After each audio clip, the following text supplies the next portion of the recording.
اگر ایران به دست دشمنان نیست، اگر بیگانه بر ما حکمران نیست، چرا باید زبان ما بمیرد، زبان تازیان رونق بگیرد؟ چرا مردان دانا و خردمند به تازی حرفشان را می نویسند؟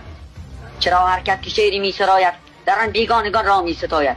ابوالقاسم زبانت را نگه دار، کند کار تو را این حرف ها زار. مسلمان هستی و اهل نمازی، بدی میگویی از اسلام و تازی؟ اگر هر کس مسلمان بود تازی است، مگر تازی شدن هم سرفرازی است؟ زبان تازی آزاری ندارد، خلیفه با زبان کاری ندارد. چه ربطی بین ایران و زبان است؟ زبان اسباب فکر مردمان است. وطنخواهی ابوالقاسم زبان نیست، زبان آزادی ایرانیان نیست.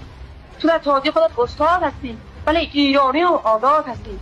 برادر جان برو در بند خود باش، فکر خارو فرزند خود باش. نمیدانی که اصلا حرف من چیست، نمیفهمی که معنای وطن چیست. وطن تنها همین آب و زمین نیست.